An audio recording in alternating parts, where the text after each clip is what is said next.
from UWM, and we have two papers. The first is by Sue Ellen Milani and Fabio Pinho, and it's called Knowledge, Representation, and Orthophemism, a Reflection on a Concept. Sue Ellen has a doctoral and master's in information science in the graduate program at the Universidade Estadual Paulista. That must be, is that Fabio's information, or is this yours? And a bachelor in library science from the Faculty of Philosophy and Sciences at the same university. And Joseph, we all know and love. It's true. Joe is an assistant professor at the Information School at the University of Washington, a member of the Textual Studies faculty at UW, and associate member of the Peter Wall Institute for Advanced Study at the University of British Columbia. He has been an occasional visiting scholar at the State University of Sao Paulo since 2009. He's reviews editor for Knowledge Organization and on the editorial board for Library Quarterly, a member of the Dublin Core Usage Board, which is an international standards body that works toward the implementation and maintenance of interoperable metadata, and co-principal investigator with Mike Crandall on an IMLS-funded planning grant looking to build a learning platform for linked data. He works in classification theory, the versioning of classification schemes and thesauri, and this is his area called subject ontogeny, and the comparative discursive analysis of metadata creation and evaluation, including archival metadata, both contemporary and historical. So the first paper, Sue Ellen.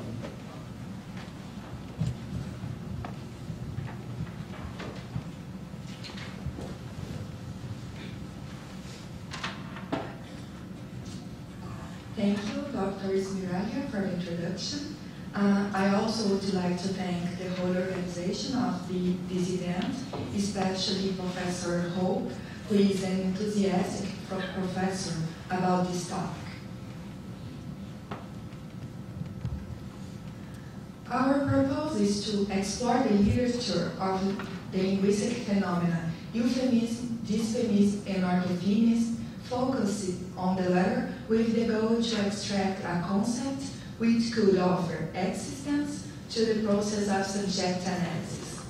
The necessity for dialogues between knowledge representation, which often contain biases, and the inherent commitment of information systems to meet the demands of multiple users' communities raises potential dilemmas to the indexer.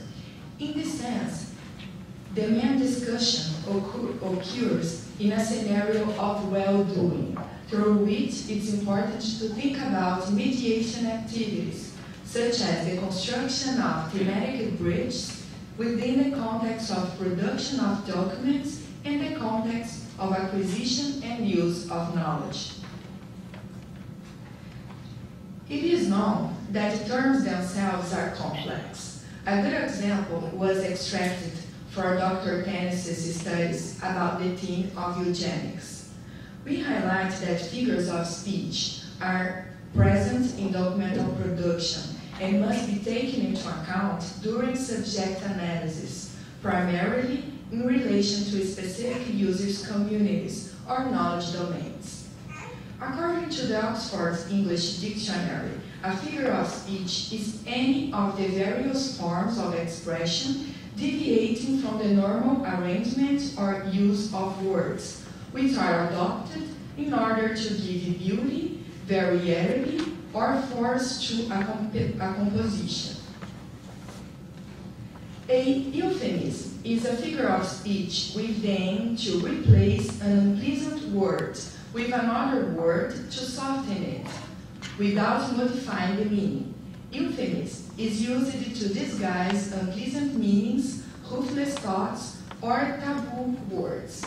In other words, a euphemism is used as an alternative to an unfavorable expression in order to avoid some characteristic loss, or as an alternative to avoid possible offensive attribution by the listener or another person. For instance, the expression pass away. The primary goal of euphemism is to label or to name an unpleasant object or its unpleasant effects. However, they also have secondary functions, such as the use of courtesy. For example, the use of the word seniors instead of the expression old people. Dysphemism is often motivated by fear and displeasure, as well as by hatred and contempt. In this way, speakers come up with dysphemism to talk about people and things that frustrate and annoy them. Their choice of language indicates disapproval, and the topic is therefore denigrated, humiliated, or degraded. Examples of dysphemistic expressions are profanity, name-calling, or any kind of derogatory comment directed towards others with the aim to insult or hurt. While euphemism tries to make something sound better, dysphemism tries to make something sound worse. For instance, the expression kick the bucket. Orthophemism can be understood simply as straight talk or direct expressions that are neither sweet-sounding, evasive, or overly polite, nor harsh, blunt, or offensive. Orthophemism introduces adjectives as proper, straight, and normal to speaking act. For instance, the verb die. So, orthophemism and euphemisms are words or sentences used as an alternative to unfavorable expressions. These expressions are considered most suitable in contrast to dysphemism, which can be considered as taboo. There is a great possibility of euphemism either conveying or hiding prejudice due to the alternative, often negative connotations assigned to certain words. If dysphemism on its own already conveys offensiveness and therefore negative connotations, and orthophemism covers direct and formal speech, so too can euphemism with its softened spoken approach disseminated through this barrier a hidden prejudice to specific individuals. Indexers base their decisions within a context of specific cultural and ideological context, and in this way are involved with linguistic issues that in turn are involved with figures of speech. The indexer must identify to what extent figures of speech are used while being entered into a database catalog or even an indexing language. For instance, queer can be understood as strange, odd, peculiar, or eccentric.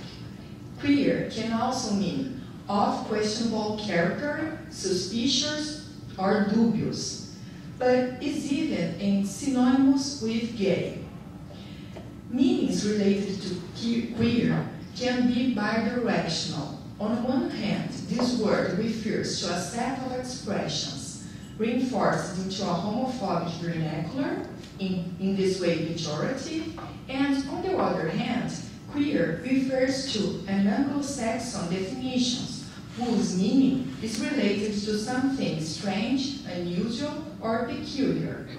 It's interesting to observe that when the indexer does use the word queer in a subject headings, she or he will do it according to the literary warrant, but while recognizing that this word can have other meanings. With the goal to provide examples about figures of speech in the context of women's literature, we analyzed some book titles studied by Dr. Olson in her thesis. In the book The Myth of Auntie Jemima, Representations of Race and Region, we can identify a metonymy. Once Jemima is used in substitution of the concept of the black mama. This is a familiar association in the United States.